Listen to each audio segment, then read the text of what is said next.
shapes steel. The spirit shapes the soul. HOI. Iron sharpens iron.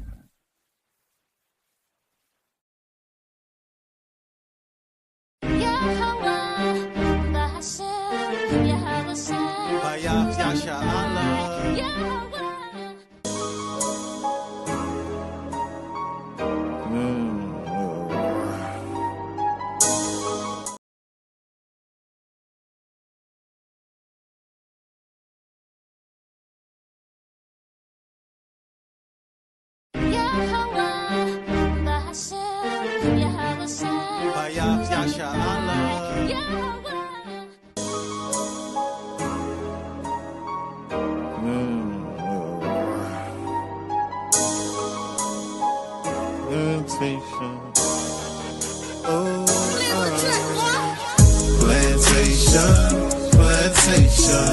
9 to 5 be the time I was wasting. Man, I feel like I need a vacation. Saving up for my resignation. Why I feel like my manager hating. Ain't the one for no verbal castration. This government ain't giving reparation. We'll go to crime trying to fight the temptation. Rejoice in tribulations, demonstrate patience in every situation, picking up the pieces to their heart restoration. People broken hearted and in need of salvation. Yeah. We in captivity, we done lost our history. Disconnected from his laws, now there's no integrity. Here's the book and let them see, because they dying in these streets. Walking in darkness and where the carcass is, the eagles be. Walking in darkness and where the carcass around us like vultures. Murder on their mind when they approach us. Let your light shine, watch them scatter like roaches. Babylon falling cause we taking back our culture. Heal our land, Abba now put us back in agriculture. This word burning them up, Romans is a flamethrower. We prophesy destruction, nukes coming, game over. International, continental, ballistic missile. Them bombs dropping like rain, no drizzle. The lake of fire make them sizzle. Showing fruits of the spirit, we don't gather figs of thistles. That's the dog, you know, so just like you were saying.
Hey, my name is Amani Bright Laws. I'm a travel business owner. My business is Always Shine Bright Travel, where we help you discover your next bright destination.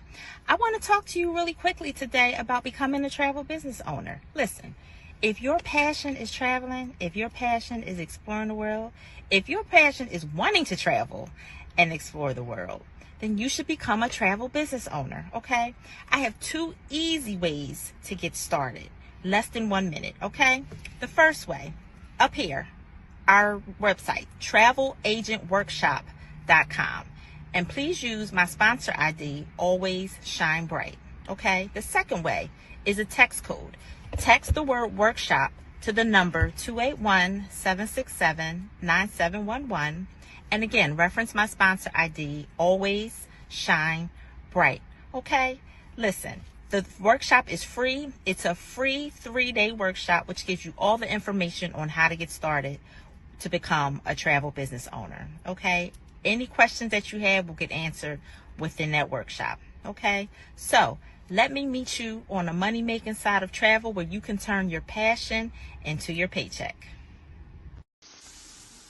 Y'all know what time it is. It's your boy Chef D-Nail over here at Guess Who's Cooking. Good cooking, good eating, good living. Y'all know how we do it every Sunday about this time, man.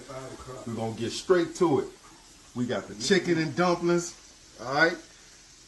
We got the perch fish with the mac and cheese, with the yams, with the 5 cheese toast over here on the Texas side. And of course, we got the world famous turkey tips, all right? We also got, on this one, we got the greens with the turkey tails, and we got the spaghetti. You already know what time it is, man. Hit the link, 773-992-4737 is the phone number to place your order every Sunday, all right?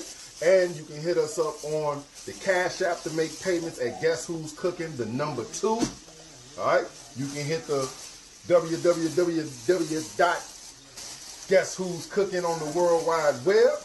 You can catch us on Facebook Marketplace under Guess Who's Cooking, and of course on TikTok, man, at Guess Who's Cooking. Come on down, get your orders.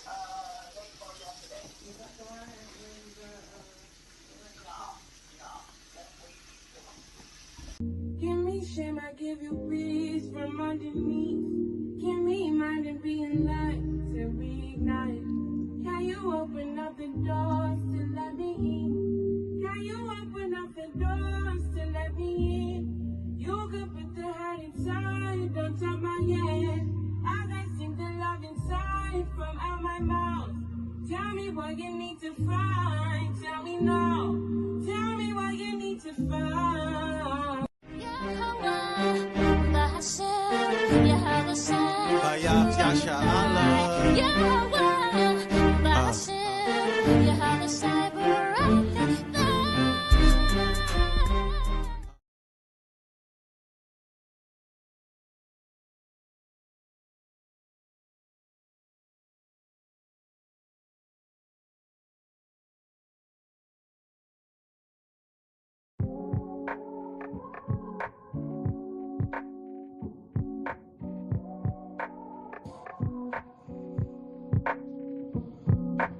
I know who I am today. You can't lie to me no more. I'm a child of the Most High.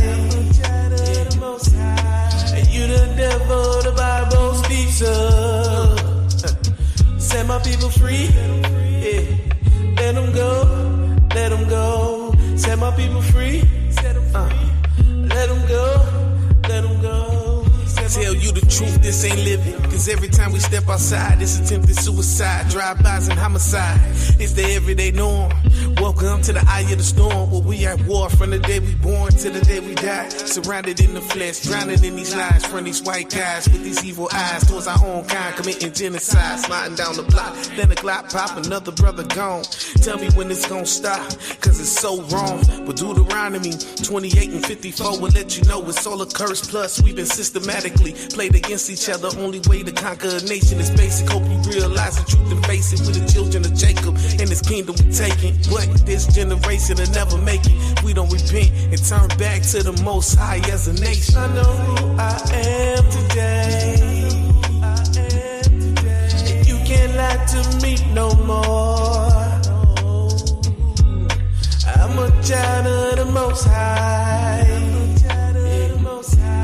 And you the devil, the Bible speaks of. Set my people free. Yeah. Let them go. Let them go. Set my people free. Let them go. Let them go. Set my people free. All these other nations ever did was rape, robbed, and murder us. Now generation after generation, we born into a sea of lies. With all praise to the Most High for opening up my eyes, and now I see the truth.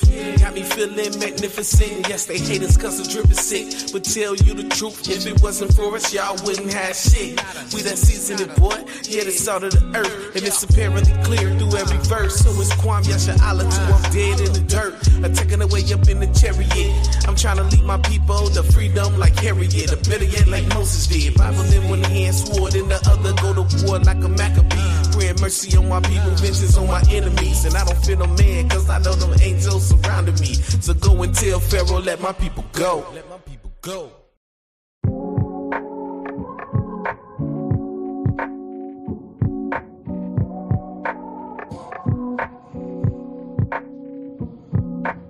I know who I am.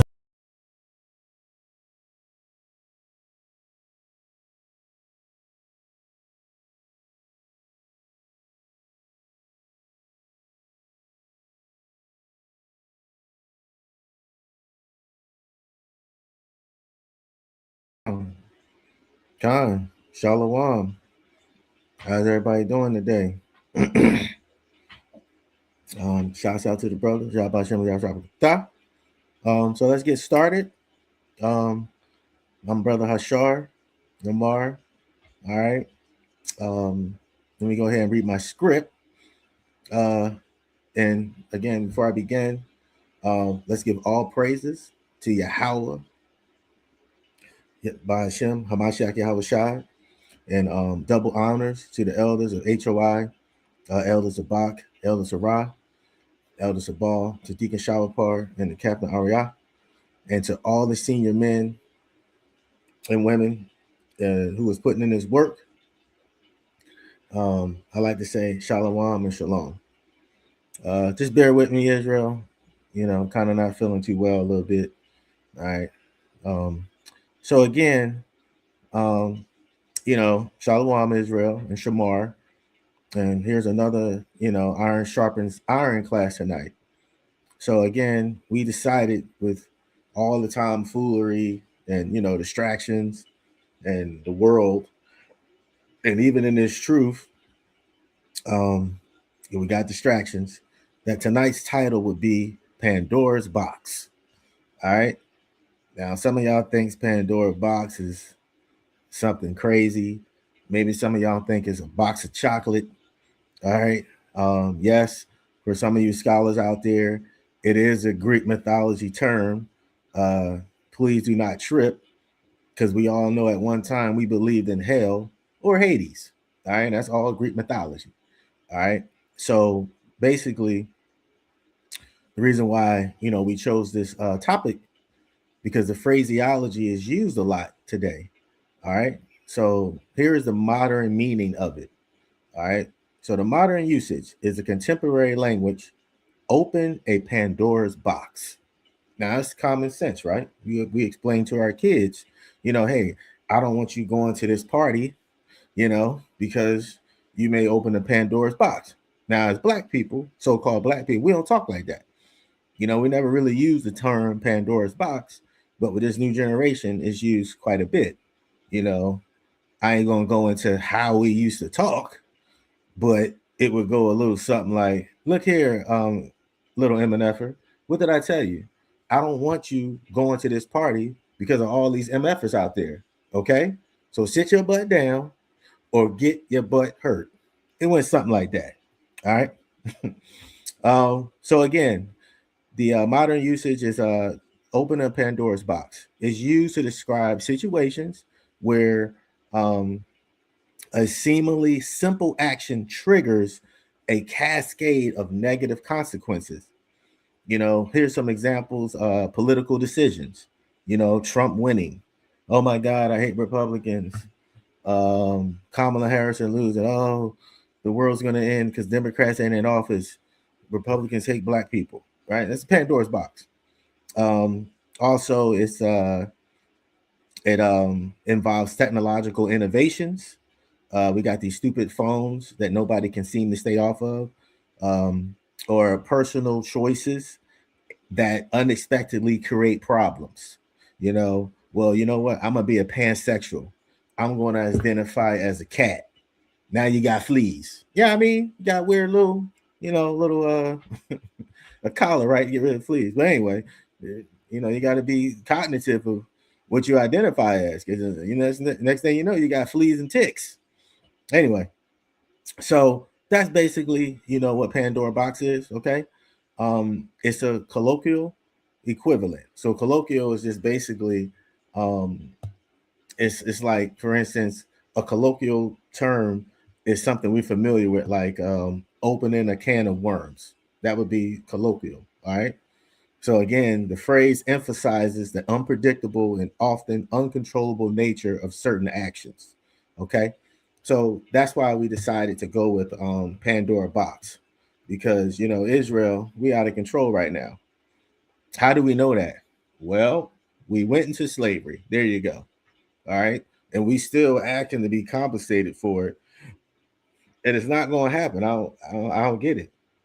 I don't know why y'all keep wanting these politicians to keep doing that. You're going to open up a Pandora box, because if they compensate you, if they compensate us for slavery, right, we're going to find out who we truly are. But somehow, some way, black folks will still talk that way. Oh no, we not God's chosen people. No, that's the Jewish man. I love my baby Jesus. I love my white Jesus. You know what I'm saying? So again, you get into this Pandora box. So before we get started, let's we know the meaning of the title now, right? Okay. So basically, it's situations that simply triggers a cascade of negative consequences. Pandora's box. All right. So I want you guys to follow me here. I'm gonna be my reader tonight. Okay. So I'm gonna bring out Hebrews chapter 12, verse 16, because we need a reminder of who we are dealing with on the regular. You know what I'm saying? We just need a reminder. So the book of Hebrews, chapter 12, verse 16. All right. Everybody got it? Give me a con. Con. All right. So Hebrews chapter 12, verse 16. Lest there be any fornicator or profane person as Esau, who for one morsel meat sold his birthright. That man and that woman is wicked. And sometimes we say the woman is more wickeder. You know what I'm saying? That man and that woman and child and dog, they're wicked. Okay. Esau got a dog. You ever walk past their dogs, they always bark at you violently. It's crazy how they violently bark at you. Now we know most of the time Esau got these dogs trained, you know, most of the time. You walk by them, they, you know, but the ones that you know, they sitting up there calling you nigger every night, watching reruns of Cops from the 90s. Yeah. So again, lest there be any fornicator or profane person. Listen, guys, we got to understand, you know, what's going on in this world. And this is why we got this Pandora box. So the three subjects we're going to cover tonight, we're going to talk about how, you know, black people were not, how can I put it, was not fairly treated in the military as far as being rewarded. You know, it's called Homelessly being awarded. Like a Homeless award would be a Silver Star, Medal of Honor, stuff like that, right? So we're gonna go into that, all right. Then we're gonna talk about, you know, these sororities, all right, that these black women are going into, because these sororities, just like these jobs, are like the black woman's husband. You know what I mean? And then we're going to go into and we're going to talk about, you know, the wickedness of it and how is worshiping a deity. And then lastly, we're going to talk about distractions. Okay. I'm not going to really go too deep. We're going to try to make this short and simple, you know. So again, that's just a reminder of who we're dealing with, because what seems to happen is we're, you know, people say we always blaming the white man of our failure, and oh, the white man this and the white man that, you know, and all this, you know, silly stuff. And it's not that we're blaming the white man, but he is clearly the person that's in control of America. Now, is he making you sit out there and sling drugs on the corner? Well, technically, he's he planted the seed for you to do all these things, because he got our women thinking all you have to do is get money. That's why, you know, when we talk about the R. Kelly thing, you know, he was doing what he did. He was nothing but a neighborhood drug dealer to me, because all the ladies loved him. And, you know, you get into the rock star stuff. I mean, he's locked up for a lot of reasons. But if he's locked up, there's a lot of Negroes that need to be locked up with this brother. There's a lot of white people that need to be locked up with this brother, you know. But what we need to understand is these other nations don't get the law, statutes, and commandments, you know. And so he got to pay. And, you know, maybe he'll get out in 10 years. I don't think he's getting out no time soon. I think he's going to honestly die in there. But this is showing you, and there's scriptures on that. Our stars will fall. You know, some people worship R. Kelly. I mean, I love his music. I ain't worship the dude, but you know, some of us take it a step too far. So again, just wanted you guys to hear that Hebrews 12. Just understand that we just not only talking about the white man, but he is by far the worst nation of people on the planet. They will do every and anything to your children. Okay, so let me go ahead and get this first video. This one is about a brother. His name is well, you'll see, Henry Johnson, if I'm not mistaken. We're going to go ahead and talk about him for a little bit. And he was a war hero, and he didn't receive his award from his Medal of Honor. His name is Vernon Baker. He didn't receive his Medal of Honor until the 90s, 1997. And I believe that's kind of talking about the Spike Lee movie, Miracle on St. Anna's. They didn't make it like the same, but it's equivalent to it. Okay, so Miracle on St. Anna's, that's a Spike Lee movie. It's pretty good. All right, so barbecue shot. Let's go ahead and start that. I'm gonna go ahead and turn the camera off.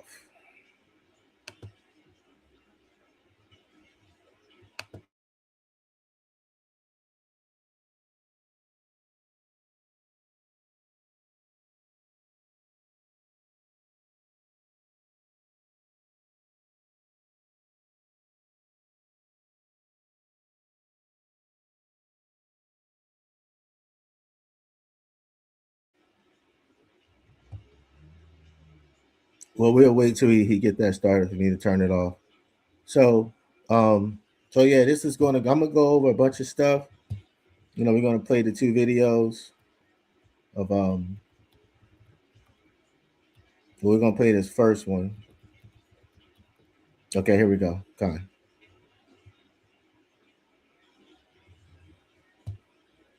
Yeah, don't forget, don't make it too big first. Make it small and then go ahead and play it. Now we have a special Facism report for Black History Month. Our colleague David Ono joining us with a deep and sobering look into a secret chapter from our nation's military past. In 1943, poet Langston Hughes wrote, "You tell me that Hitler is a mighty bad man. I want to know how long I got to fight both Hitler and Jim Crow." That poem perfectly sums up the life of a black soldier in World War II. And we call this episode of Facism The Secret Document. Above the stunning Italian coastline for 1,500 years. There are many stories in its past, but there's one in particular that teaches us about America del Guadice. It takes me to this ancient fortress where during World War II, an incredible American soldier named Vernon Baker single-handedly did something unimaginable. Several bunkers. To capture the castle. You can go ahead, you can make it bigger. He kept fighting, dodging minefields, knocking out machine gun nests and watchtowers, and taking on German after German. Awarded the Distinguished Service Cross. But with such an incredible feat. The African Americans received the Medal of Honor during World War II. The answer is no, during the World War II era. There's a lot more to Colonel Kowalski Salter's answer, but first you have to hear the history of the black soldier in America. Minorities in the military have always been an integral part of our military service. From the Revolutionary War on, the African-American soldier has always distinguished himself with honor, fighting for our freedom, even though in many cases, freedom was denied to him. In fact, one of the most legendary units in our history is known as the Buffalo Soldier, all African Americans famous for their toughness. Between 1866 and 1891, They were awarded 18 Medals of Honor. Colonel Salter has a PhD in military history specializing in African Americans. He says Vernon Baker's story is just a glimpse at the realities of being black in World War II. Yeah, so it was a Secret document from 1925. It's from the Army War College, which at the time was where primarily white officers in the Army would go to further their military education. The subject is the use of Negro manpower in war. It's a hateful study the Army War College used right up to World War II, teaching officers about African American soldiers. It's 60 pages, but its main points are summarized. Combat duty. He is by nature subservient and believes himself to be inferior to the white man. He cannot control himself in the fear of danger. He has not the initiative and resourcefulness. He is mentally inferior to the white man. It turns back all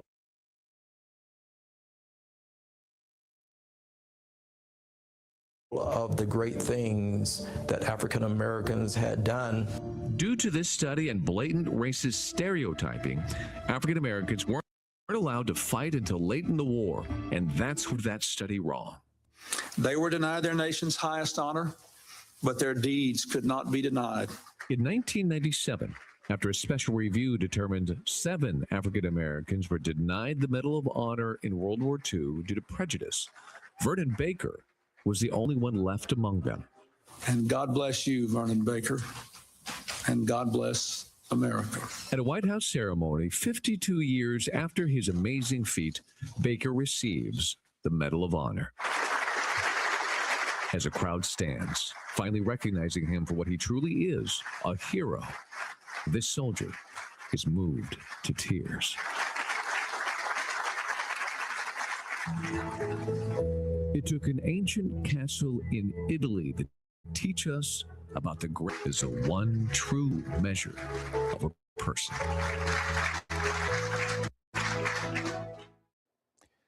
When the war ended, there are many accounts of our brave African-American soldiers elated to board the ship home, but upon their arrival, the gangplank to shore split with a sign that said, whites one way, coloreds the other.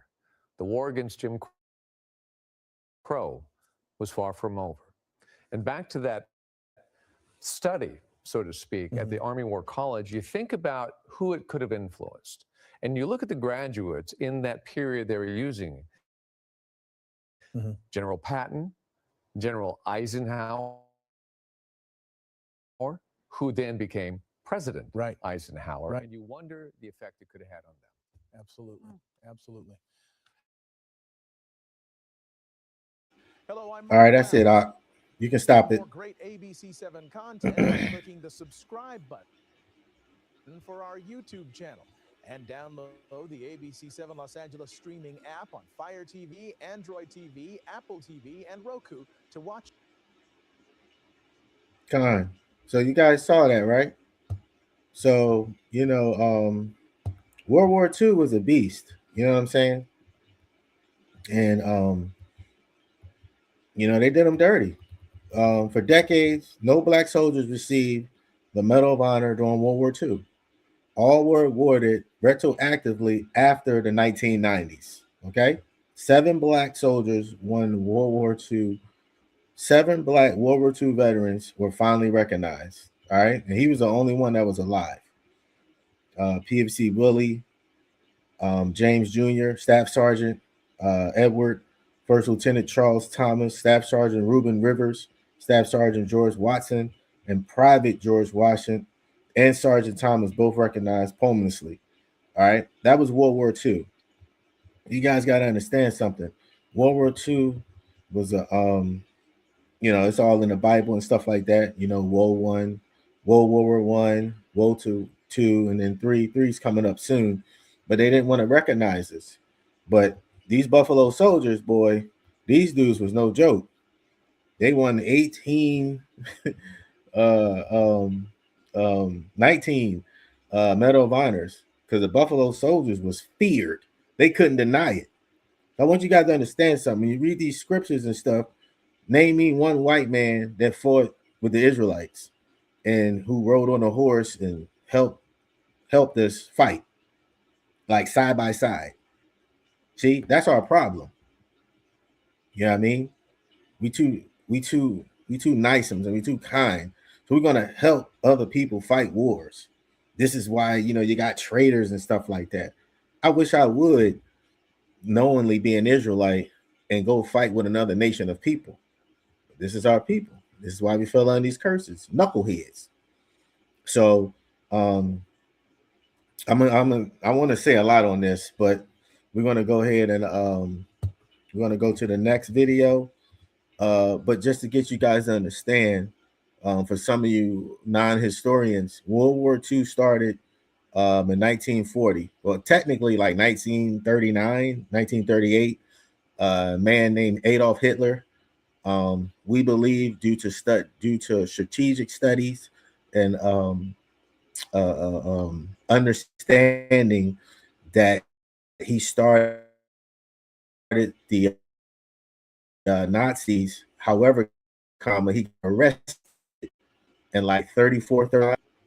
He was arrested for like 2 years, and those 2 years, a shrink went to go see him. From the sources that I've read, he had electric shock treating, like he was electrocuted, like shock treatment. You guys saw the movie. If you haven't seen it, you got to watch the movies. The Cuckoo Nest with Jack Nicholson. Good movie. He went through shock treatment. When you go through that, it messes you up, and it can kind of make you who this guy turned into. So from what we understand, Adolf was created. He was a person, but then he was created, if that makes sense. And then he started taking different countries, Poland, Czechoslovakia, all these different countries, right? And then in the 39, he was like, look, these Jews, we gotta get these Jews out of here, man. They stealing, they doing all sorts of stuff. They perverts. You know, there was a lot of homosexuality going on. And Adolf wasn't like that. He was like, nah, we ain't doing that we ain't doing that LBGQ stuff. We ain't doing all that. You know what I mean? We ain't doing that. We ain't doing religions. Like, he was getting everybody up out of there. Everybody had to go. You know what I mean? And so with that being said, he just started doing his thing. And then we didn't enter World War II until like 1942 or 1941 when Pearl Harbor happened. Okay. So that's World War II. And then the war ended in 1945. And Black people did a tremendous job on saving this country. And if you guys didn't hear the last part of the video, which this is news to my ears, when the veterans came back from World War II, when these brothers and when Esau, so-called white man, walked off the ships, it was colored to the right, whites to the left. Can you believe how racist they were? This is why the Nuremberg trial went to shit, Salakia. This is why it went to crap, because the Germans was like, y'all don't even fight next to y'all Black people. How you going to tell us we can't discriminate? Anyway, I ain't going to go on a tangent, but you see where I'm getting ready to go. Yeah, I mean, this is crazy. So this brother I don't think you guys understand how this war is. So now I want you, brother, could you play that video that I just sent? Just play the first like 2.5 minutes of that. Baba Kusha. And then we're going to start the order. Then you go to the second video. But the video I just sent you on WhatsApp, can you play that right now, Baba Kusha?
You can go ahead and stop it.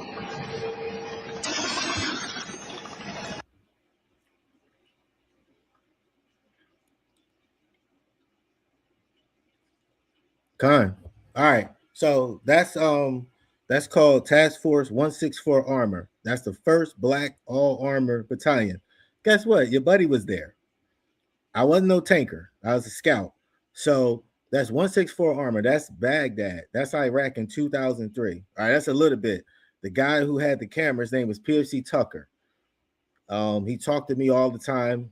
He's a white dude. You know, I took him under my wing.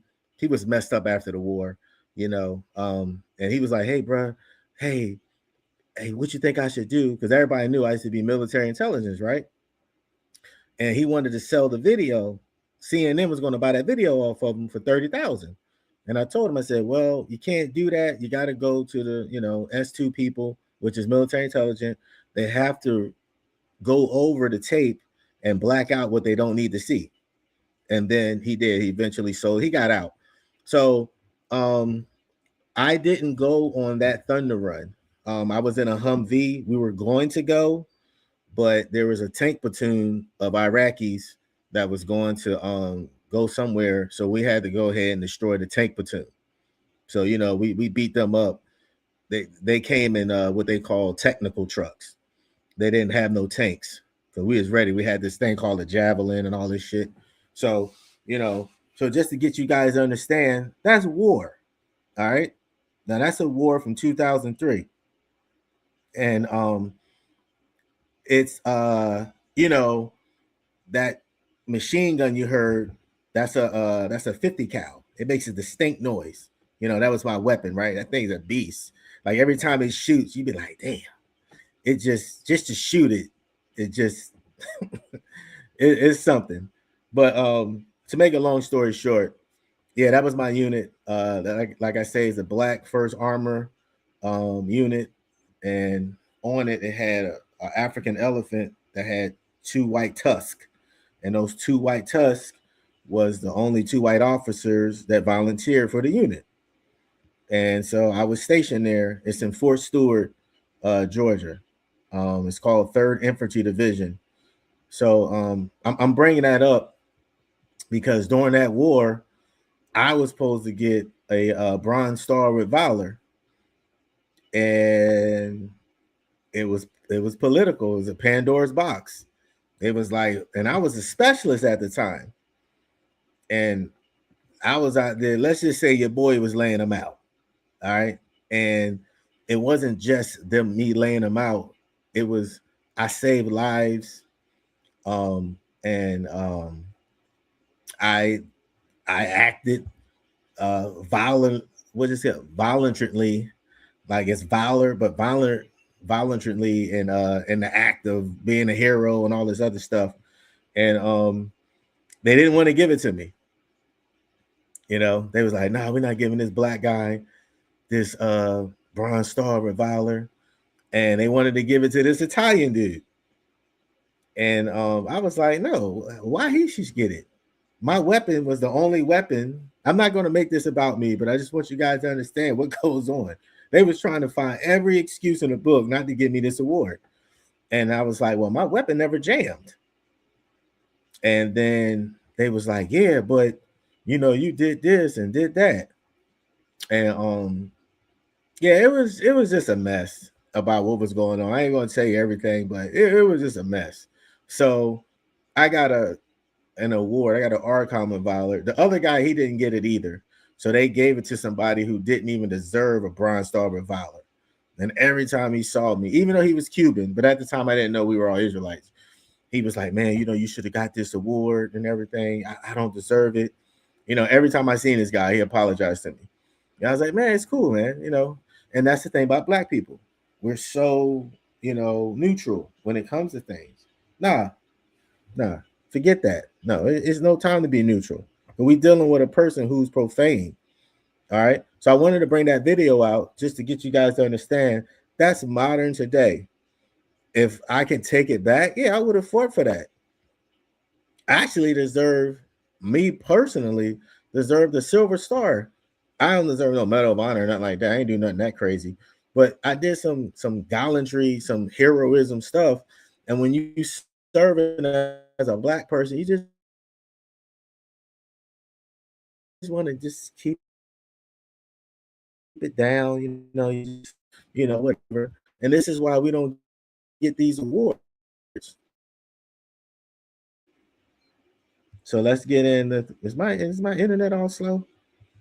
Sorry about that, Shalakia. So you guys can hear me. Am I sounding choppy?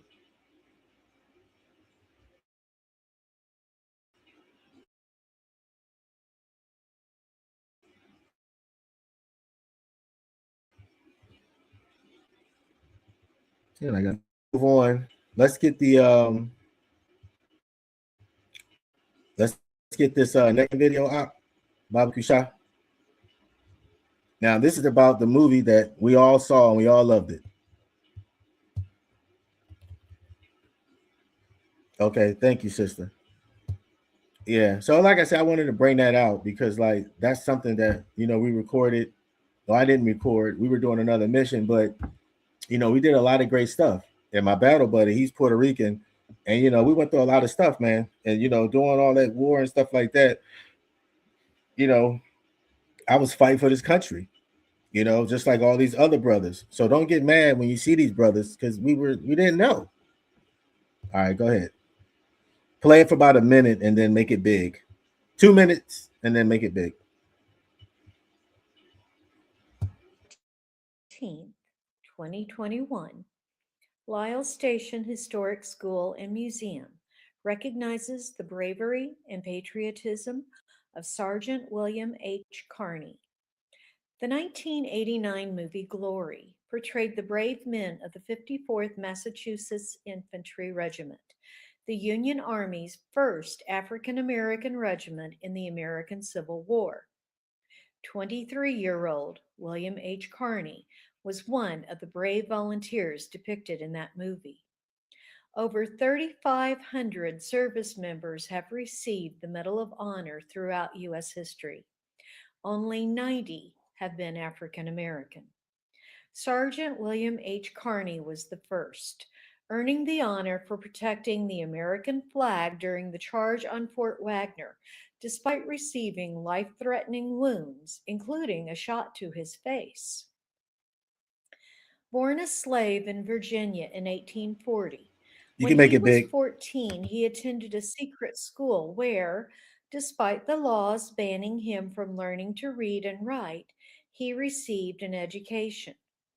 The family either was emancipated when their owner, Major Carney, passed away, or by following the underground. His desire was to serve his community as a minister, but when the Civil War broke out, he decided that he would join the military and help free the oppressed still living under enslavement, joining Company C, 54th Massachusetts Colored Infantry Regiment, the first official black unit recruited for the Union in the North following President Lincoln's Emancipation Proclamation. Two of Frederick Douglass's sons served with him in the regiment of just over 40 other African American men. Carney stated, I felt I could best serve my God by serving my country and my oppressed brothers. In July of 1863, Kearny's regiment led the charge on Fort Wagner, defended by the Confederate forces who were prepared for battle and fired relentlessly at the 54th, who continued to advance while often fighting hand to hand. Sergeant John Wall, the unit color guard, took a fatal blow, and as he fell, so did the red, white, and blue flag of the United States. William Kearny tossed his rifle to the side to grab the flag so that it did not touch the ground. After grasping the flag and hoisting the colors high in the air to lead the advance, Kearny took a rifle slug to his leg. Despite the pain from his wounds, he continued to lead the advance, gaining entrance to the fort where he proudly planted the flag, only to discover he was alone with the majority of his regiment killed or wounded. Hoisting the flag to lead any survivors, he was attacked by Confederates who saw the colors waving in the air. You Instead can of stop it. fleeing for his life, he wrapped the American flag around the staff to protect.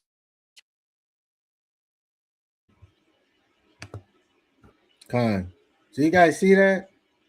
And I want you guys, some of you, you got to remember, a lot of us are in the truth now. Yeah, yeah, he was brainwashed because remember, he was that black dude with the glasses in the movie Glory.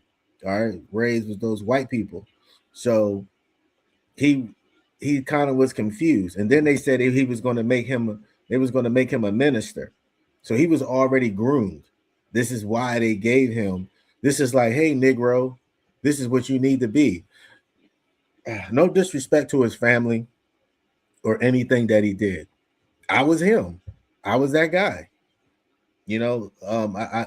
I gave my testimony. I sat up here many a times. Once I truly loved this country, every time that flag went up, I cried. Every time that flag went down, I cried because I loved America. That's all I was like, oh, and I would kill for this country. That's all I knew. You know what I'm saying? But now I kill for Yahweh by Shema Mashak Yahweh Shah. You know what I'm saying? That's what I do now. So whenever I see these brothers out here, I feel what I felt when I was a soldier. I was like, man, this and this. I didn't really like civilians, and not saying as an Israelite, I don't like our other folks. What I'm trying to say is we have laws, statutes, and commandments we follow. So when I was a soldier, I followed laws, statutes, and commandments. Like I talked to the cap. I spoke a few times to Chief Ephraim, shout out to Chief, about certain things. I did my military career, and I wanted to do Delta Force and stuff like that. I wanted to go Special Forces, but I said I'm gonna do Delta Force, which is, they call it CAG, Combined Arms Group. You basically pick your own team. Anyway, I ain't gonna get on to that, but I wanted to do all this crazy stuff because I loved this country at the time. So the same love and passion that I have for this country, you Negroes got to have the same. Shalakia, you Israelites got to have the same love and compassion for this truth. I mean, we see what's going on in the truth. Are you serious? Yahweh got angels everywhere. And contrary to popular belief, Satan is under Yahweh. All right. He's not the most beautiful angel, and he didn't go falling down from the sky and landed. Poof, poof, poof. It was like, man, you know what? I'm gonna create a hell. Yeah, that's what I'm gonna do. Come on, y'all. Get out of here. Stop playing with me. But we believed in that. All right. That he was the most beautiful angel and all this other stuff. So what I'm bringing out is like, we are them people. And I need to do a different class on the Buffalo Soldiers. Them brothers, I'm going to tell you about the Buffalo Soldiers. The Buffalo Soldiers is like 70s and below kids. But I would say the generation that was born like in the 20s and 30s, those were like our Buffalo Soldiers. Even though we say they were weak, no, they wasn't. That whole, color sits here. That stuff ain't start to the 60s. The Negroes from the 20s and 30s and below, they wasn't trying to deal with white people. They ain't give about white people. That's the new Negroes. You know what I mean? So I just want you guys to understand something. Like, don't get it twisted. We soldiers up in here at HOI. You know what I'm saying? It's death to America. HOI to the chariots fly. That's what it is. We strictly for this book, no matter what happens. All right. And we believe in what we believe in. And it's not even a belief system, it's the understanding by Yahweh, and the instructions that he gave us in his Bible. So I brought those 2 videos out to let you guys understand that, and we all cried during that movie, Glory. That was a really good movie. You know what I'm saying? But you see what they said. He was going to be a minister. And they put who it even started back then. That's going into this distraction. They put who they want to be of us. And he had 2 sons from Frederick Douglass. Frederick Douglass was a so-called white man. You know what I'm saying? So they was probably put there to watch him, and they know because Frederick Douglass' father was a slave master, right? And it was so ironic that this dude became an abolitionist. Yeah, all right, whatever. But it is what it is. And he's related to Dr. Umar. Now, Dr. Umar do a lot of good things, but if Frederick Douglass is somebody in his family, all right. So anyway, and no shots out to him, no shots fired to him, but I'm just saying, the so-called white man. So this is exactly what they wanted from us, our strength. That's all they wanted was our strength, because they know and knew who we are. They know this. Some of the poor whites were fed the Jim Crow racism BS, but the elites and certain white folk know who we are. We're warriors. Yes, Jim Crow wasn't back then, but it was sparking, because immediately after the Civil War, the damn KKK started. And then right after that, like 40 years later, these Jim Crow laws came out. You know what I'm saying? Which they was already thinking about it. They just was doing everything methodically. All right. So the elites knew. All right. So again, no matter what, the Most High set these curses up on us for a reason. So let's get Deuteronomy chapter 28, verse 43. Because those 2 videos we watched, that'll let you guys understand that we are God's chosen people. And again, only certain things are going to happen. So Deuteronomy chapter 28, verse 43.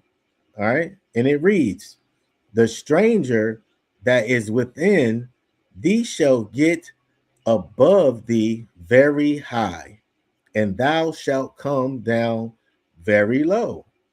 Verse 44. He shall lend to thee, and thou shalt not lend to him. He shall be the head, and thou shalt be the tail. Come on, that's self-explanatory.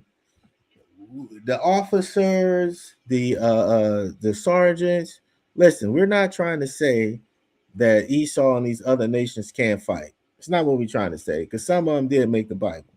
But what we're trying to say is the true warriors, the true fighters, is us, especially when we have our God, not a deity, not a goddess, not just some other God, the Father of us all. When we have him behind us, him over there, when we have Yahweh, behind us, there's nothing we can't do. So Deuteronomy chapter 28, verse 43, the stranger that is within thee shall get up above thee very high. Okay, they're going to be above us. This is why they're trying to do the whole racism thing. Oh, I don't want no. This is why they have to write things. Oh, these Negroes is incompetent. They're this. You guys saw the first video where it said that we mentally inferior. Yes, we were mentally inferior to them. because they beat the crap out of us for 200 years and didn't even want us looking at them in their face. You know, as soon as you, I don't know, walk next to one of their women's, they kill you. That's a man, that's a punk. That's not no real man. You think I'm gonna kill somebody who has interest in my wife because he's trying? No, hey, I'm gonna check him, but I ain't gonna beat the crap out of him. You know what I'm saying? I'm not gonna stoop down. I'm not gonna be a bully. You know what I'm saying? So it's just certain things that people need to understand. All right, so I'm gonna go to let's jump to Deuteronomy chapter 28, verse 37, because this is what they did to us. They knew they was above us, and what they did to us, what they said, all right, well, let's get this. Deuteronomy chapter 28, verse 37. And thou shalt become an astonishment, a proverb, and a byword among all nations, whither the Lord shall lead thee. Again, the whites go over to the left, the colored go over to the right. They call this colored. What the hell? If they laugh, if they hold their breath, if they're blushing, they turn different colors. You know what I'm saying? The only time we turn different colors is if we get beat. Yes, we're anywhere from light brown to dark brown. We get that. But for the most part, how can we be called color if we are brown? If you take a brown crayon, and melt it and stuff, and you try to put different colors, that's color. You take a white crayon, it stands out. You melt it and you put green and this and this, that's colored. You know what I'm saying? The brown, you can barely see the other colors. You know what I'm saying? Even if you take a light brown, you can barely see those colors because it absorbed differently. You know what I'm saying? So what we're trying to say here is that no matter what, you have to believe in and understand that this man is being used by the Most High. This is why it's called Pandora's Box. Okay? Because you are not following the Most High's law, statutes, and commandments. You know what I'm saying? When you get these health problems and stuff, you got to reevaluate what's going on. Trust me. So again, many Black American service members perform acts of extraordinary bravery throughout U.S. military history, but due to systematic racism, many were denied recognition. And I say systematic fear. Over the decades, several were belatedly awarded the Medal of Honor, the highest military award. So let's go to the Civil War. 25 African American soldiers and sailors received the Medal of Honor during the Civil War. All right, World War One. All right, we had, of course, Sergeant Henry Johnson, the Harlem Hellfighters, the different things. France. Let's go World War II. We had no one was selected during World War II. No one was selected because that whole racism thing kind of took its toll. And the Korean and Vietnam, we had like 3 Black people. And then the Iraq War, we had excuse me, Sergeant First Class Alwyn Cash. He saved multiple soldiers from a burning vehicle while on fire himself. Posthumously awarded in 2021, the first Black service member recognized for heroism in the Iraq War. Now you talk about somebody pissed about that. I was like, we didn't get no Medal of Honors. That was crazy.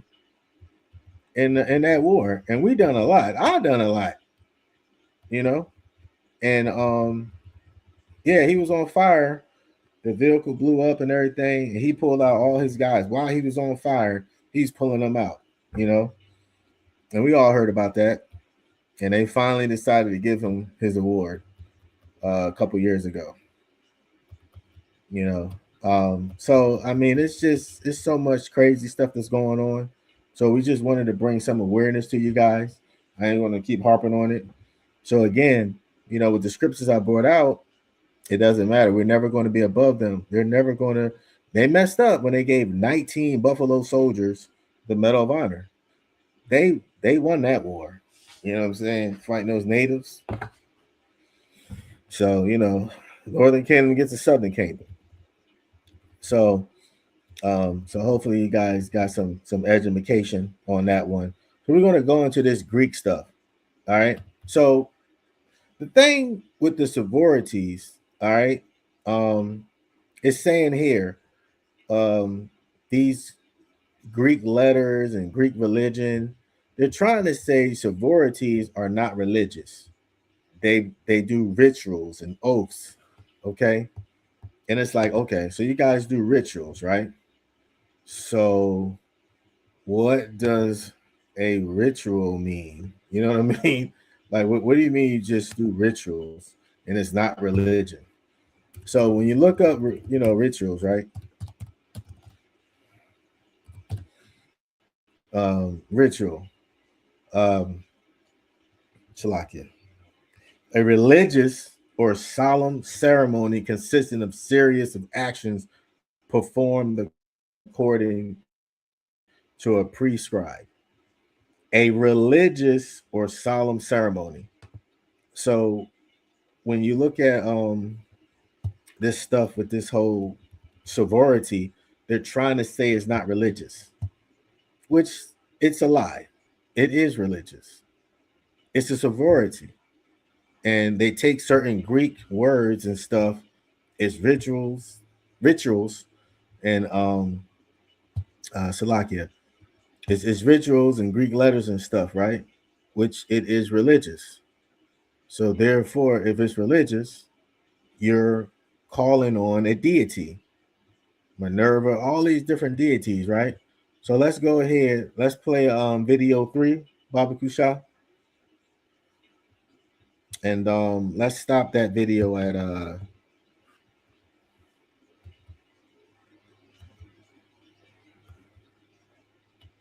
stop it at 6 minutes and 15 seconds. Baba Kusha.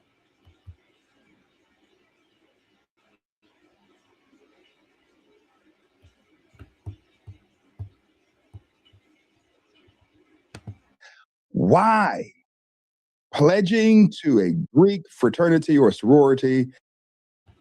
Oh, go ahead. The divine started at 30. Just started from the beginning. I want to start off by saying, if you aren't familiar with my testimony, I was saved radically. Yeah, in jail from, cell. did you start from the beginning? And the Lord met me. He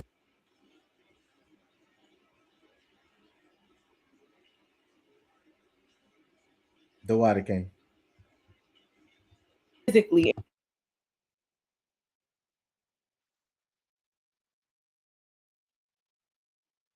All of the things we go through in these rituals I'm about to name, they work you up to that final selling of your soul, because basically what we did is that we sold our soul. So you can be literally out here preaching and teaching and prophesying, but the reality is you are not in right standing with the Lord. We can only sing behind the scenes. If we were to sing this song that I'm about to sing, you would immediately call us a devil worshiper and an idol worshiper. So this is a song that we sing as a pyramid, okay? It says,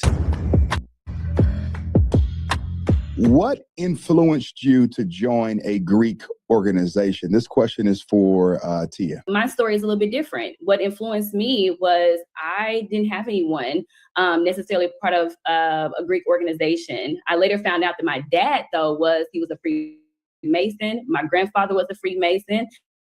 I had uncles who were Freemason, as well as aunts who were Eastern Stars. But for Divine Nine specifically, I didn't have anyone. But what influenced me was, as a little girl, I, attended this youth summer camp years ago when I was young, and it was on a college campus at that time. And so what I came to know is the students of that campus, they were part of Greek letter organizations. And so I saw them in their, their letters, their colors. And I was curious. I wanted to know who were these, these Black students that's considered of excellence, of, they are elites. And so I was curious about that. So I would say that was what started the desire, the influence because of that exposure. But then years later, I get into middle school, and my close connections of teachers, my cheerleading coaches, one of my principals at the time, I came to know that all of them were AKAs at that time. And so I remember seeing, their license plates and colors. And I was once again, interested, like, what exactly is this, and this is something that I really want people to understand, because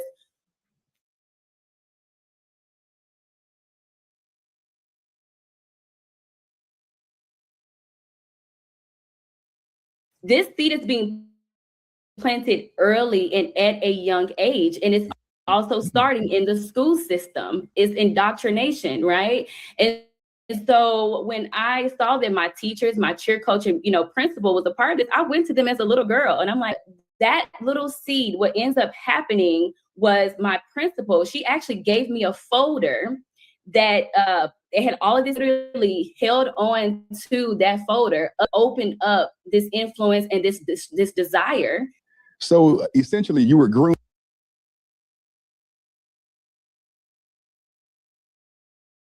into it, Yeah, exactly. From groomed into it as a child. I was that baby that was in future Delta onesies. Same thing. My entire family is a part of the Divine Nine. My mom was a Delta. She pledged as Spellman. My aunt was a Delta, pledged as Spellman.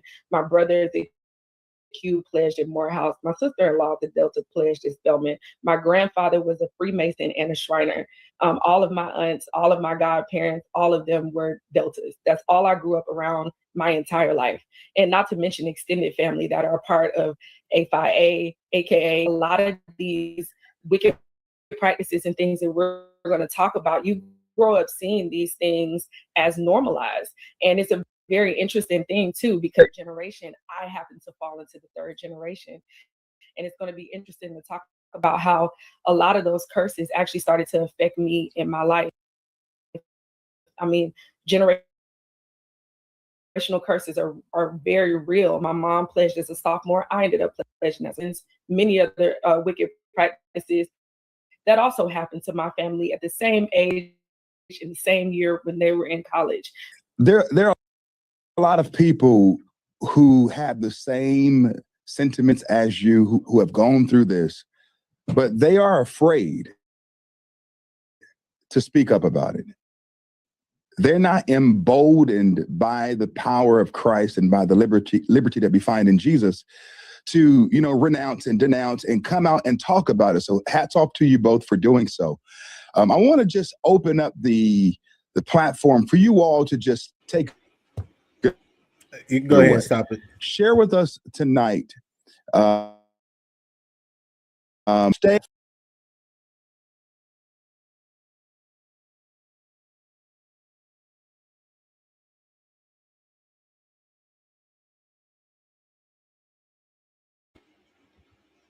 God. Shalom. Yazan. Yabashim Shalom. All right.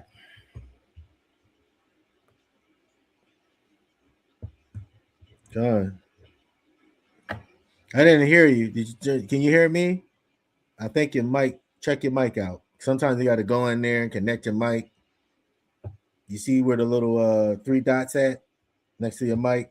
Sometimes you got to go in there and do a test, okay?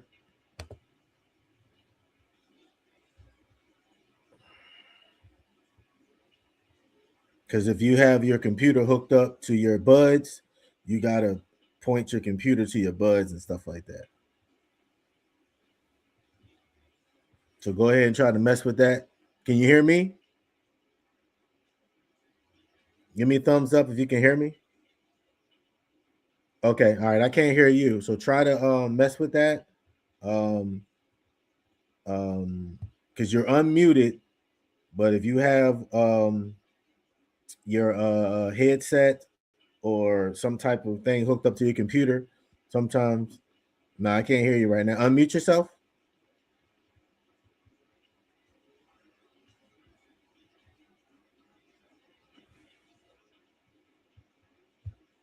Okay. Yeah, you're still muted. So go ahead and try to mess with that. I'm gonna keep going on, but when I hear you, I know you're ready. All right, so you guys heard the young lady on there, right?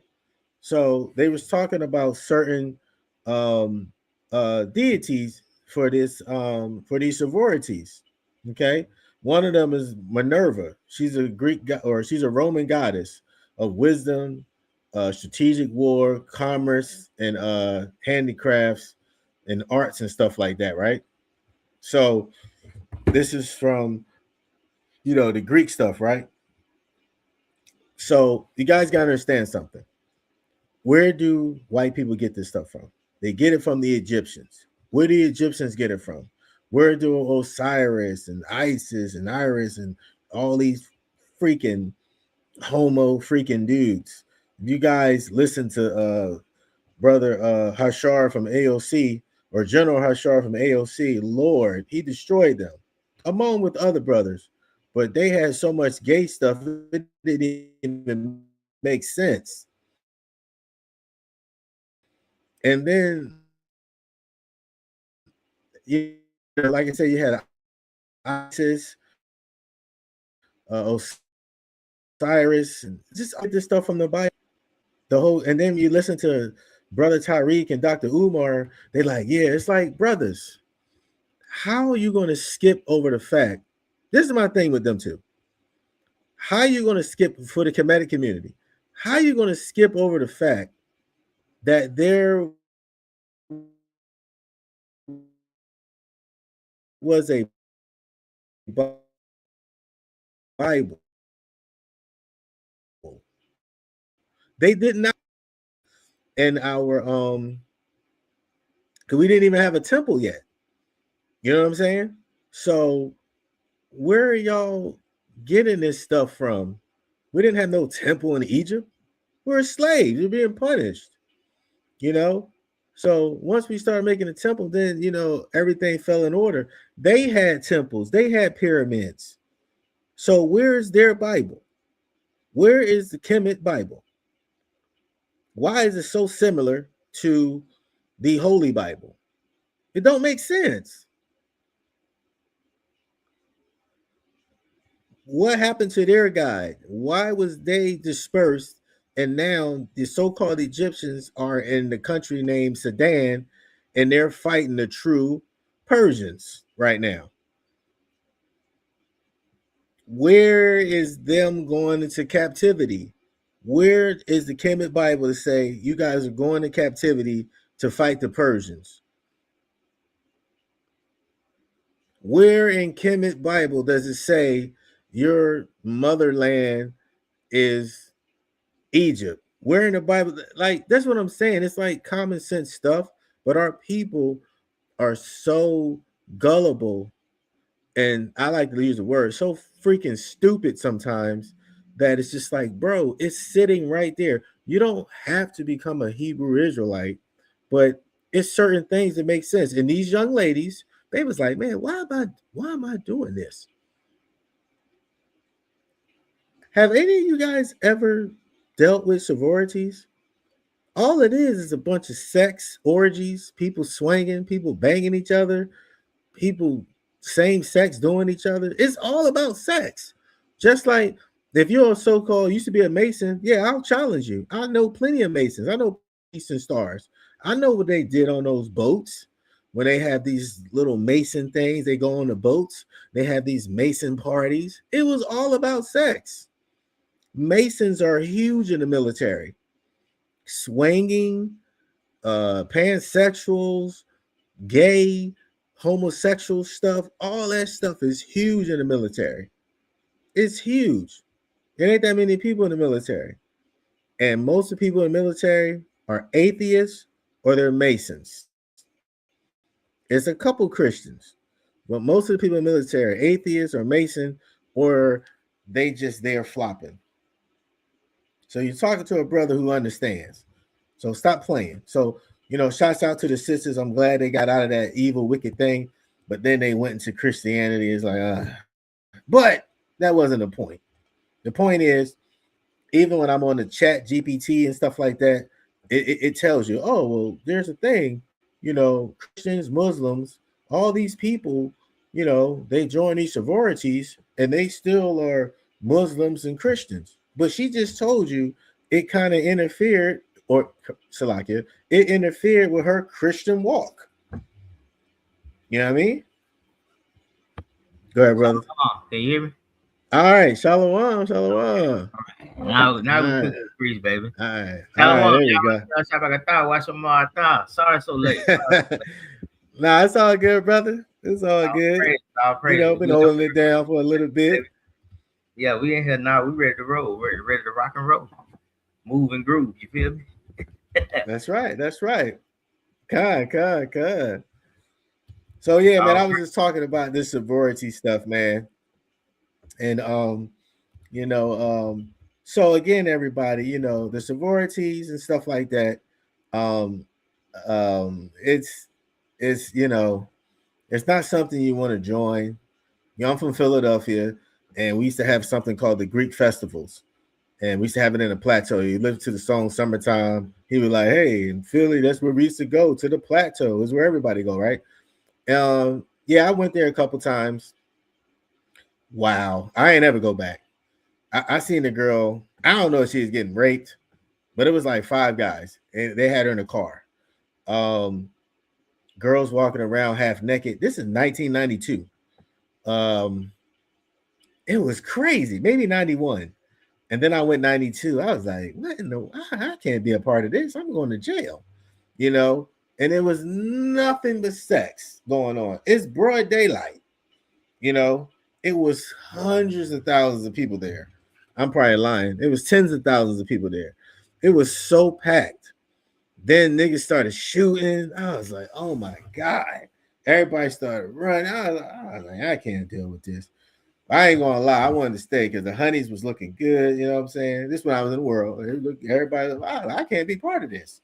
Then like 3 years later, they came out with Freak Meat, and Freak Meat was worse. They had to shut they had to shut Freak Meat down. Freak Meat was crazy. And you know what I mean? It was that shit they was doing in Freak Meat. That was like Lord and Christ. Like I say, it's certain things I just didn't want to participate in. I never wanted to go to Mardi Gras. I never wanted to go. Just certain things. I never wanted to go down to the carnival down there in South America, Central America. I had the means to go, like, because all my friends was going. I was like, I don't want to deal with that. All them people outside in parades, daylight is hot. Everybody half naked. I just don't like to be I myself didn't want to be a part of that. But there's people that love that stuff, And so again, with this Greek ritual stuff like that, it says here the common misunderstanding of Greek versus Greek gods. Some people hear Greek and think of Zeus, Athena, Apollo. Yes. The chick, the Roman goddess, Minerva, she was the Greek goddess Athena. They just changed the name. So again, the Kemet, or the people from Egypt, they started their so-called religion, and then the white folks started, the Greeks and the Romans, they started the same thing, but they just gave them different names. Just like we said, Pandora's box, right? It was a Greek mythology thing, but now modern, it reads what it says, right? So after you guys see that video, let's get a couple scriptures, because our people been doing this for centuries. So let's get the book of Judges, chapter 2, verse 11 through 13. Baba Kusha. This is the book of Judges. You said chapter 2? Khan, chapter 2, verse 11 through 13. This is the book of Judges, chapter 2, verse 11, 13.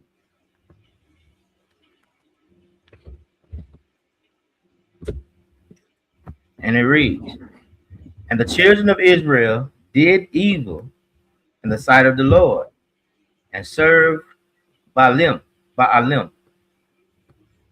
and they forsook the Lord Yahweh of their fathers, which brought them out of the land of Egypt, and followed other gods, of the gods of the people that were round about them, and bowed themselves unto them, and provoked the Lord to anger. Verse 13, and they forsook the Lord, and served Baal and Ashtaroth.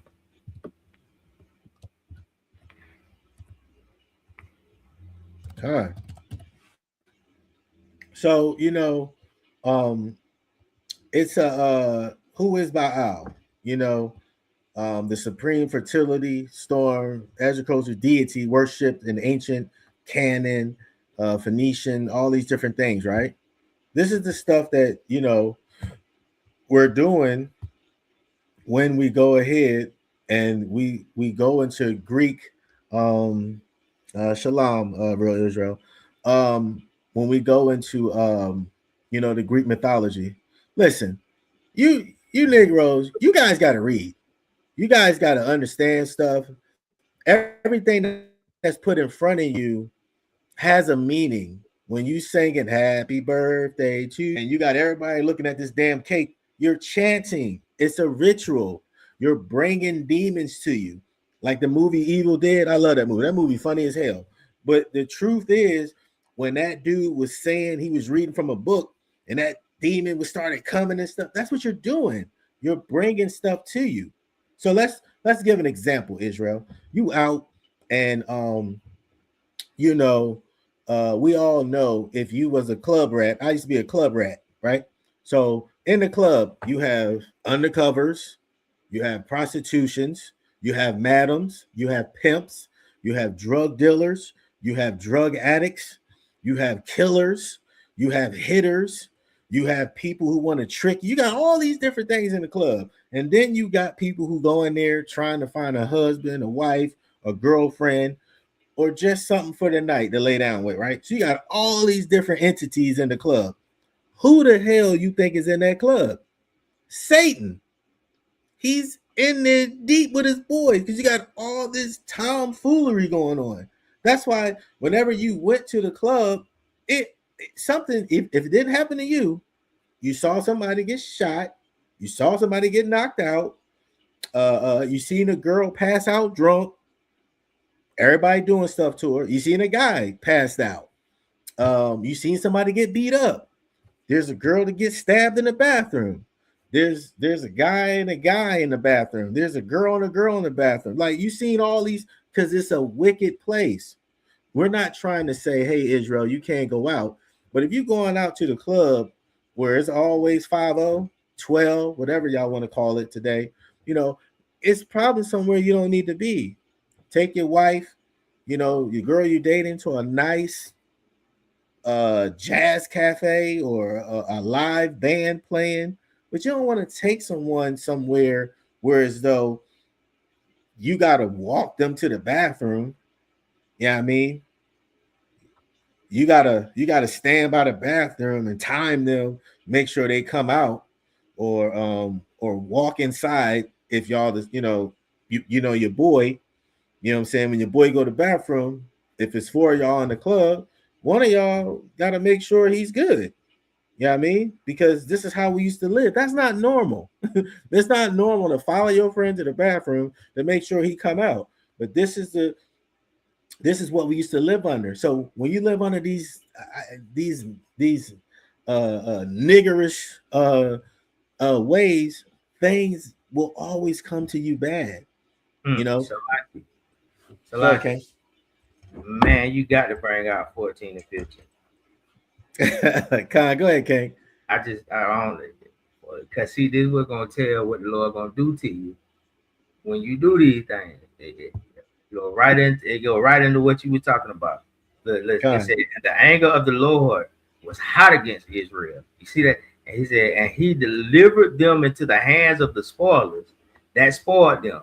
And he sold them into the hands of their enemies and roundabout, so that they could not any longer stand before their enemies. It said, whithersoever they went out, the hand of the Lord was against them for evil. as the Lord has said, and as the Lord has sworn unto them, and they were greatly distressed. So you jump in that water, you're gonna get burned. God. You Yeah, jump I out there, was going he to gonna bring let it you out. experience. He gonna let you experience what you jumped your behind into. Con, you guys heard that, right? Judges 14 and 15. Yeah, Con. Way to bring it out, King. Yeah, the Lord was hot. Yeah, hey, this is how you know this Bible is written by us. He was hot. Ooh-wee. You know what I'm saying? The water king. So yeah, man. He let him touch that stove. That's what it is. 14 and 15 tell you he let him touch that stove. God. And this is how you done trained your kids not to touch the stove. And you're like, really, bro? You're gonna reach back up there? So this what we gonna do, son, daughter. All right, go ahead. You know, he was hot. You know what I'm saying? So again, we gotta come back. You know, the anger of the Lord was hot against Israel. We don't want when the Most High get hot, it's like your dad being mad. You know, I didn't have a father until I was 13, but he was my stepdad. So it wasn't my biological dad, Most High didn't need him no more. So he got rid of him. He was RIP, RIP to my pops. But at the end of the day, he blessed me, the only one out of damn near 19 kids, to have a father. And I'm thankful for that. But none of my brothers and sisters had one. Their fathers was alive, but they didn't live with us. So with that being said, when your dad get mad at you, it does something to your psyche. You're like, damn, oh man, because mom is mom. But when your dad get mad, you're like, oh, man, I really messed up. Pops is cool. Because back in my time, I'm 50 now, right? I just turned 50 on Saturday, right? So I'm half a century, right? So I'm 50 years old. So in my time, dads wasn't saying, hey son, I love you. Well, come here, man, give me a hug. They ain't do none of that. Nah. I didn't hear that shit till I was in my 30s, maybe late 30s. Because it wasn't something that mom or dad said. Now, some of y'all on here heard that stuff. I love you and stuff like that. But Yahweh, he loved us. You know what I'm saying? He showed it. He showed it through so many different leaders that we had throughout time that he loves us, and he's literally telling us he loves us. So when he gets hot, it's like, oh man, for him to get hot like that, boy, that's something else. So yeah, the water king. Yeah, I should have told you to continue with that. But yeah, he got hot against Israel and he delivered them into the hands of their spoilers. And this is what we're dealing with today, guys. So, these sisters out here that's coming out speaking, of course, these other black women aren't. I got one of my children's moms, she's pushing my daughter to this sorority stuff. Like, you ain't even pledged. How you gonna tell my daughter to pledge? You know what I'm saying? What are you talking about? And my daughter, she's 12. She's like, I ain't with that. You better not be with that. You know what I'm saying? We're gonna have a problem.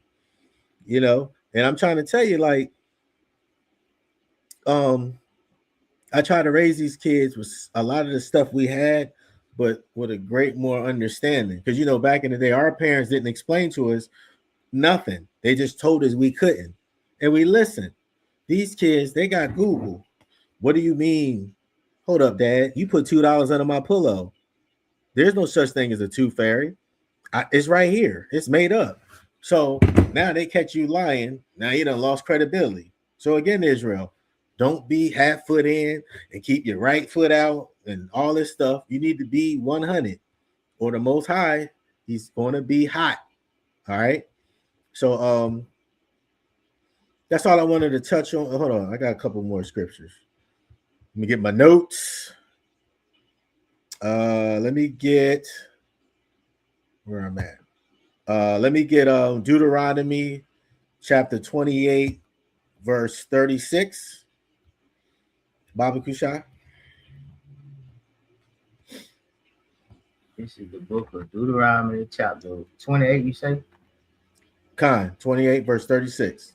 28, verse 36. Mm-hmm. Good lesson.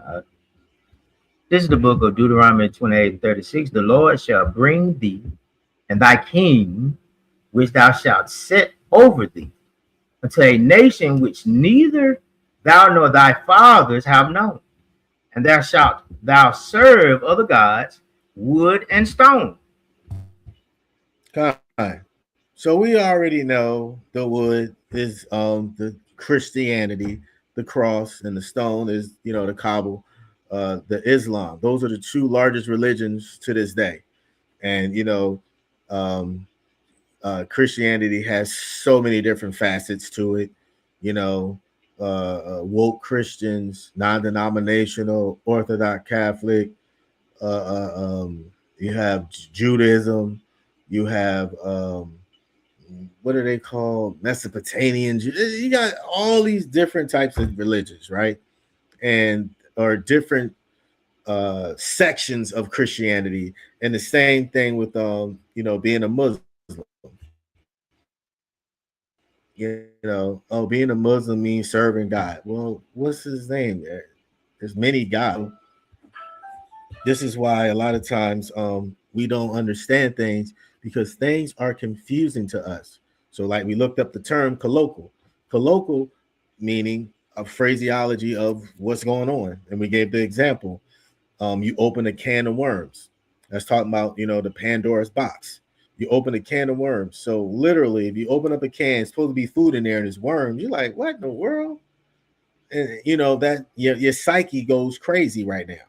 So with this whole Pandora box and with this scripture, that's what happens when you fall off, when you start to go astray. And we see this in Israel. There's so much stuff that's going on in Israel, which brings us to the next topic: distractions. There's so many brothers that's doing stupid stuff, that's, you know, just doing worldly stuff. And it's like, I tell you this, it's so easy to go to church and look at your pastor in a Christian church and say, he ain't doing right. Right? Okay. All right, he ain't doing right. He's doing this, he's doing that. Now, we Hebrew Israelites, we have that same sight. We have that same insight. We're looking at our elders, we're looking at senior men, we're looking at certain people walks, you know, and you can't let that distract you, brothers, sisters, because brother Hasar fell off and somebody saw me in the strip club, or where else would I be? And I don't like, I never liked strip clubs, even in the world. But I'm just bringing that up. I don't know. You saw me in the trap house or something like that. But I was trying to get my so-called wife off the, you know, I didn't know she was a stripper, but I'm trying to get her off the pole. Or I'm trying to get my little brother out of the trap house. You know, we make judgments, right? And let's just say, let's talk to people. And that's the whole thing, guys. You know, talk to one another. Question. Don't make, because perception is reality, but to the smart person, speaking to someone brings what? Closure. So again, the Lord shall bring thee and thy king, which thou shalt set over, unto a nation which thou nor thy fathers have known. And for some reason, this Stockholm syndrome is worse than what I thought it is. You know, this stuff is crazy. You know, look, let's just say, you know, when your Howard Shot's coming. That's the worst thing ever, because we all gonna play around into 30 days until he come.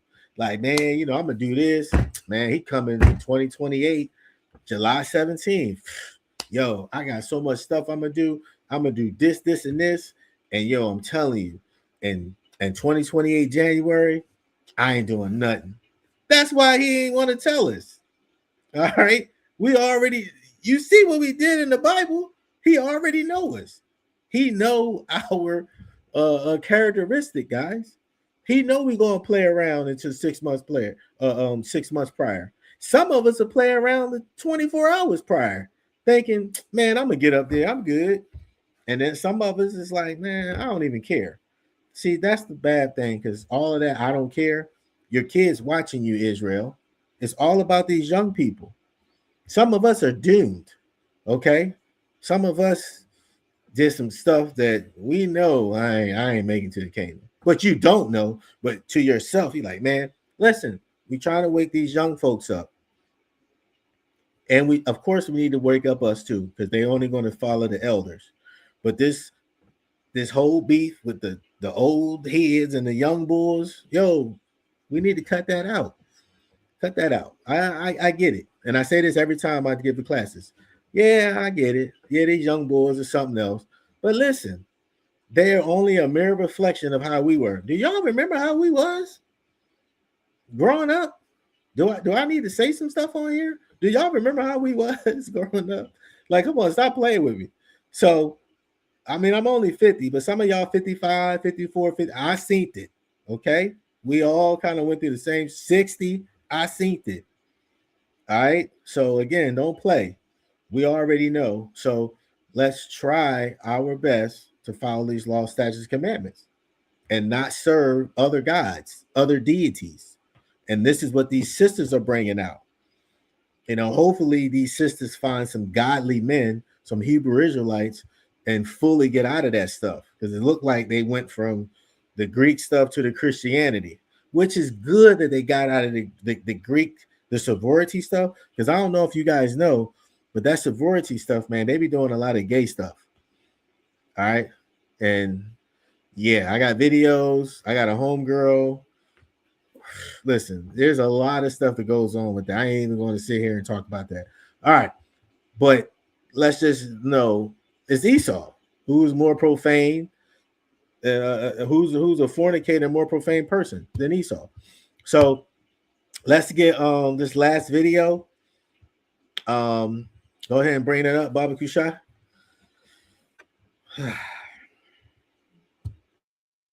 Well, can I get a preset while you getting that video?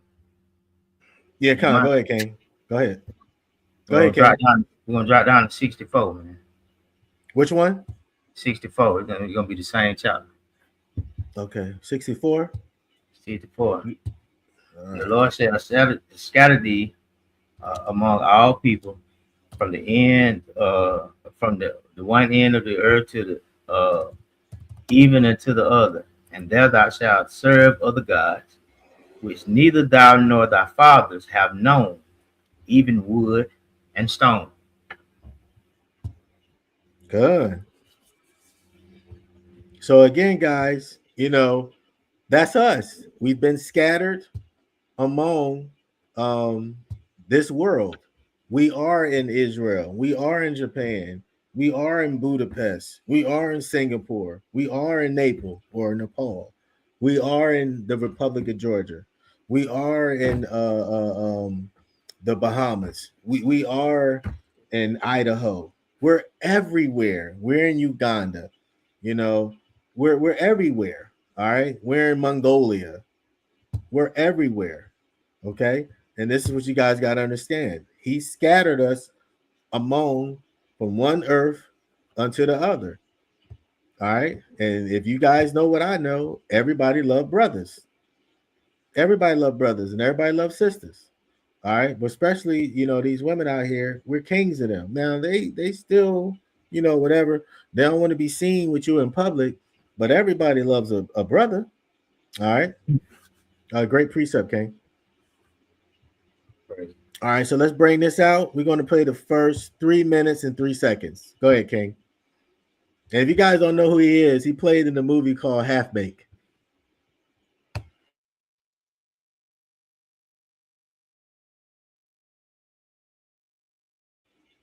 And he starred on SNL for a while.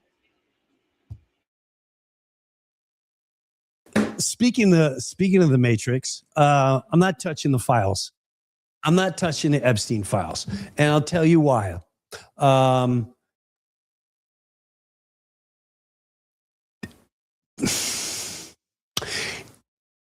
That's number one, and this is all part of the circus. Why? You know how many of these images that I saw personally many years ago?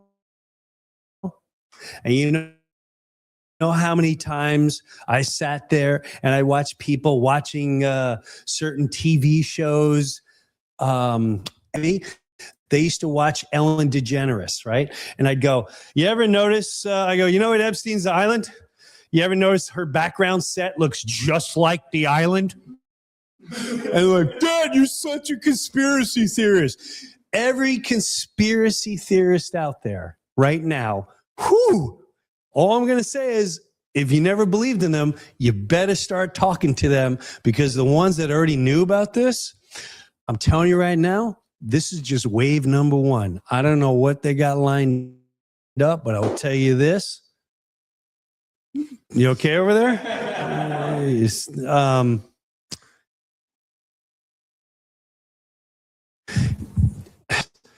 From my standpoint, I've been praying to God for a very long time that humanity will start to be aware of this, no matter how horrifying it's going to be. In my honest opinion, it's about time that some humanity understands pure demonic evil truly exists, and it's in your society, and it's your politicians, left, right, Republican, Democrat, liberal, conservative, all of them, they're not your heroes. They're not your heroes. You're rock stars. You're not your heroes. Your athletes, the owners. You haven't seen, this is you're just getting the tip of an iceberg. And I'm not sure if some of you are ready for what's about to come. And this is what gets exhausting sometimes. When you know this and you tell it to people, and because they don't want to, they ask and they don't want to hear that information after they ask it because it's too much for them, they'll lash out at you and they'll call you a name, or they'll call you a whack job, or they'll call you a conspiracy, or a stoner, or you're just whatever they want to call you.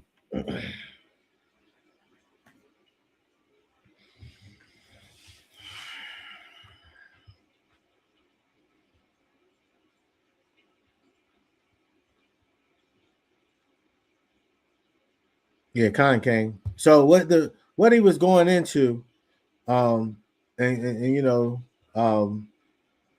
he was going into a lot of things, and one of the key things that he said was he wasn't going to go touch the you know, the Steam files. You know what I'm saying? Why won't they let that out?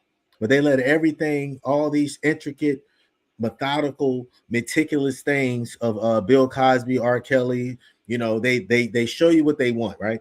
So we're doing this to say, you know, Black people, we have to always play a role. You know what I mean? And that's the thing. When I worked at certain jobs, I didn't want to do all that. I didn't want to play that role. I'm not being your token Black dude. Get out of here, man. I ain't doing that. You know what I mean? And I'm not just doing it for I'm doing it for, like, I'm not that dude. Because at the end, no man's going to respect you for being that dude. No real man is going to respect you for being a douche, a punk. You know what I'm saying? Some weak dude. So I brought that out to let you guys, and it's the key thing he said. The people that don't want to hear it, they're going to lash out at you because they're mad at you. Just like when you talk to Christians. So you brothers that's in the truth, we get ready to end this class. You brothers that's in the truth, you guys got to stop trying to force things, trying to force feed your family, trying to force feed your kids. Listen, bro, some of your kids ain't going to make it. I understood that because I've been to war, and I understand some of the dudes I went to war with wasn't going to make it back. I understood the shit. Some of them, I was like, I hope he do get clipped. I couldn't stand that dude. All right, so like it. But some of these dudes, it's like, they ain't going to make it. I love my kids. I want all of them to get to the kingdom, but not all of them is going. I love my mama passed away now, but you know, I love my mom. I love my dad. You know what I'm saying? They ain't all going to make it. Okay, it's salvation for yourself. and you try to give it to people, but everybody don't want it. You saw what Lot wife did. We seen what she did. She was like, damn. Because her Lot, I mean, I ain't gonna lie, man. Her daughters were thoughts. How you gonna get your dad drunk? But that's a whole different thing. So you see what type of mama she was. All right. Come on, man. You know what I mean? She was told, listen, don't turn around. All right. You know, she probably was given the vision and everything. She's like, all right, I ain't gonna turn around. Then she thought about that, you know, pansexual stuff, and that night she had where everybody was doing something. You know, Lot was out there doing his thing, working, doing whatever, and his wife was a straight up for the streets. All right, that shit have been sexy red out there. Anyway, so let's get just to wrap this up. Let me get the book of Psalms. So that's to let you guys understand. Don't get caught up in the distractions. So let me get the book of Psalms, chapter 119, verses 1 and 15. Baba Kusha.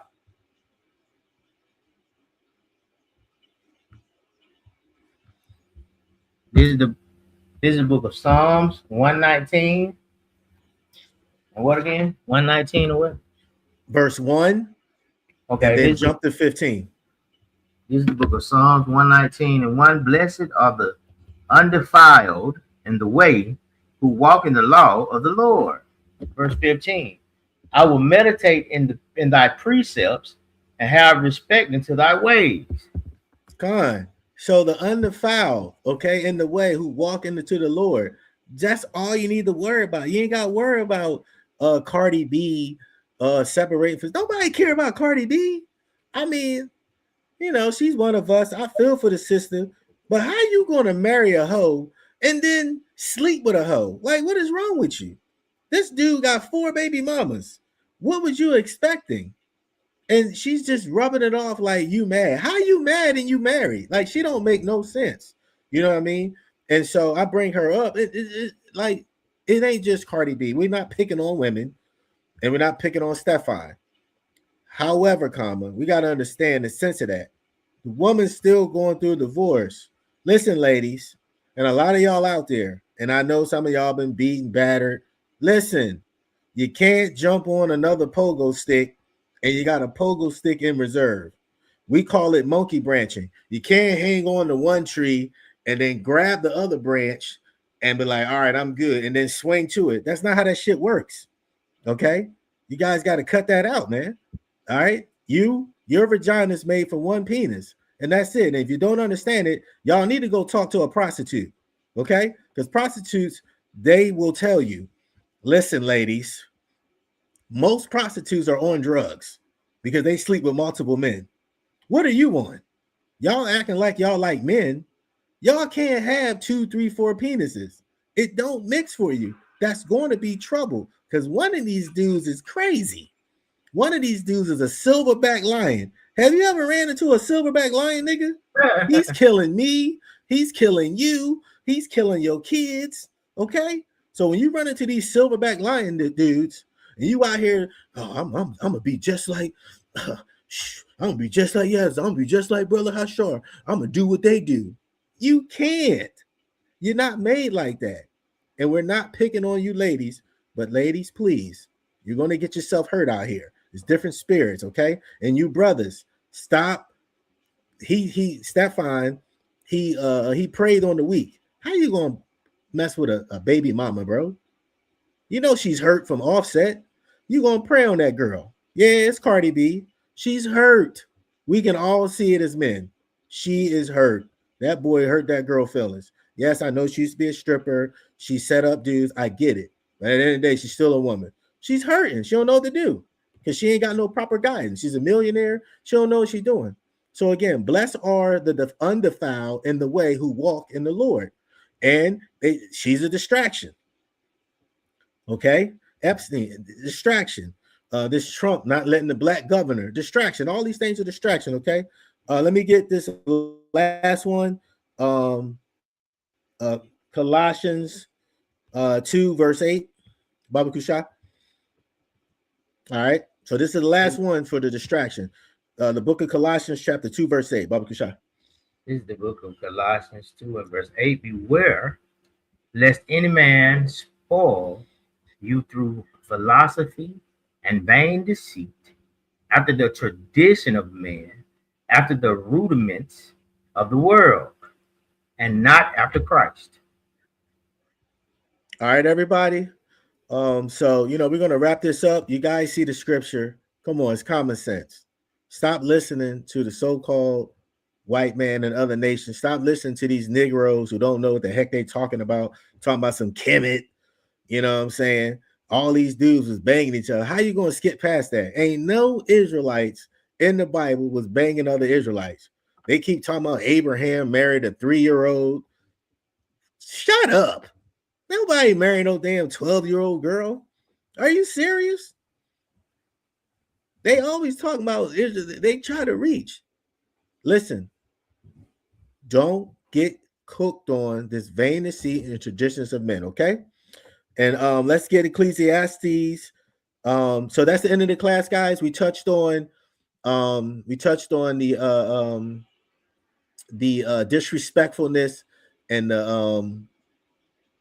the soldiers, correction, the military service member that served in the military and who never get pompously awarded, who always get overlooked.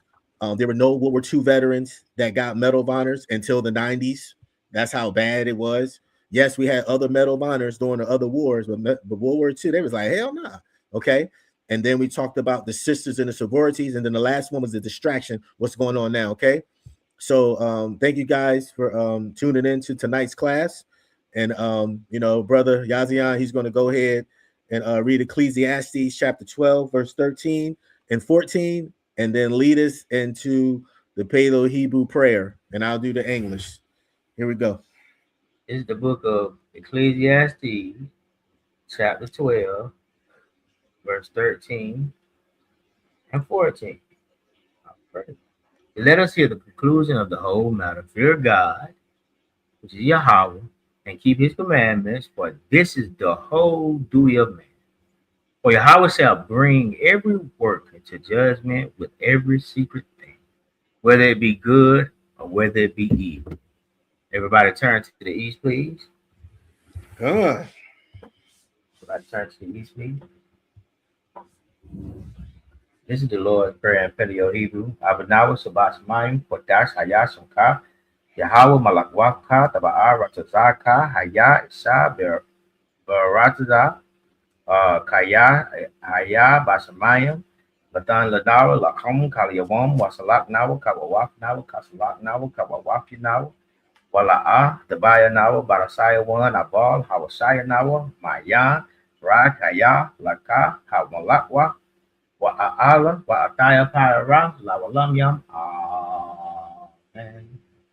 Amen. God, this is the Lord's Prayer in the book of Matthew, chapter 6, verse 9. Our Father, which art in heaven, hallowed be thy name. Thy kingdom come, thy will be done in earth as it is in heaven. Give us this day our daily bread, and forgive us our debts as we forgive our debtors.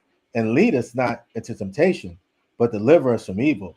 For thine is the kingdom, and the power, and the glory forever. Amen. Amen. Khan. Hey, I just want you guys, love all of y'all. Thank you for tuning in to tonight's class. HOI to the Chariots Fly, Death to America, and Shalom. What you got, Ak? Shalom. Shalom. All praise by Shema Mashiach Yahweh. All praise. All praise. Thank you for having me. Thank y'all for having me. All praise. Khan, Kane. Kwam Lasharala. Khan Yasharala.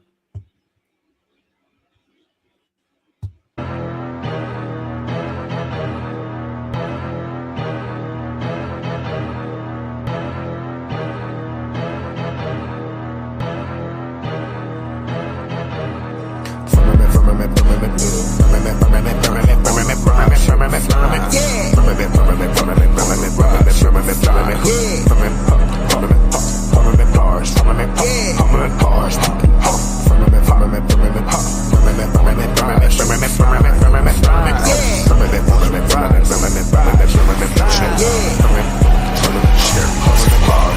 Yeah.